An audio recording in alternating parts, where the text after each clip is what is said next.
નમસ્કાર દર્શક મિત્રો, હું છું રૂપલ વણેચિયા. સંપૂર્ણ ન્યૂઝમાં આપનું સ્વાગત છે. સરકારી વિજ્ઞાન કોલેજ થરાદના રાષ્ટ્રીય સેવા યોજના વિભાગ એટલે કે એનએસએસની 7 દિવસીય ખાસ વાર્ષિક શિબિર વિકસિત ભારત યુવા જનજાગૃતિ શિબિર થરાદના મલુપુર ગામે યોજાઈ હતી. પ્રાથમિક શાળા ખાતે યોજાયેલ સમાપન સમારોહમાં અધ્યક્ષ તરીકે હેમચંદ્રાચાર્ય ઉત્તર ગુજરાત યુનિવર્સિટી પાટણના NSS program coordinator Kamleshbhai K Thakkar, મુખ્ય મહેમાન તરીકે થરાદના પ્રાંત અધિકારી તુષારભાઈ જાની, ડોક્ટર રીતેશભાઈ પ્રજાપતિ અને હેમચંદ્રાચાર્ય ઉત્તર ગુજરાત યુનિવર્સિટીના પૂર્વ NSS program coordinator Jaybhai Trivedi ઉપસ્થિત રહ્યા હતા. એનએસએસની સ્વયંસેવિકા બહેનોએ પ્રાર્થના કરી હતી. સરકારી વિજ્ઞાન college થરાદના Acharya doctor Jagdish H પ્રજાપતિએ મહેમાનોનો પરિચય શાબ્દિક સ્વાગત કર્યું હતું. મંચસ્થ મહેમાનોનું સૂતરની આંટી અને શાલ ઉઢાડી સ્વાગત કરવામાં આવ્યું હતું.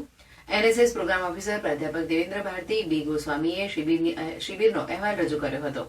શિબિરમાં પ્રભાત ફેરી, યોગ પ્રાણાયામ, સૂર્ય નમસ્કાર, શ્રમ સફાઈ અભિયાન, રોગ નિદાન સારવાર, બ્લડ ગ્રુપ ચેકિંગ, ધાર્મિક સ્થાનોની સફાઈ, વિવિધ સ્પર્ધાઓ, વડીલ વંદના, ગાયત્રી દીપ યજ્ઞ તથા વિકસિત ભારતના આયામો, પર્યાવરણ સુરક્ષા, વ્યક્તિત્વ વિકાસ, પ્રાકૃતિક ખેતી, યુવાનો અને રાષ્ટ્ર નિર્માણ, તંદુરસ્ત જીવનશૈલી, મતદાન જાગૃતિ, મહિલા જાગૃતિ વગેરે વિવિધ વિષયો પર બૌદ્ધિક વ્યાખ્યાનોનું આયોજન કરવામાં આવ્યું હતું.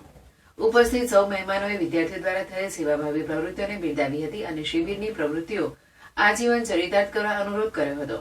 જયેશ ચૌધરી શ્રેષ્ઠ એનએસએસ સ્વયંસેવક અને કુમારી રંજન સોલંકી શ્રેષ્ઠ સ્વયંસેવિકા જાહેર થયા હતા. તેઓને સર્ટિફિકેટ તથા સામાન્ય જ્ઞાનના પુસ્તક દ્વારા સન્માનિત કરાયા હતા. વક્તૃત્વ સ્પર્ધા અને મહેંદી સ્પર્ધા મલુપુર પ્રાથમિક શાળાના વિજેતા વિદ્યાર્થીઓને ઇનામ વિતરણ કરાયા હતા. પ્રાધ્યાપક ડોક્ટર એમ.આર. સોલંકી શિબિર આયોજનમાં સહભાગી બન્યા હતા. પ્રાધ્યાપક અશોકભાઈ વિદરજીએ આભાર વિધિ કરી હતી.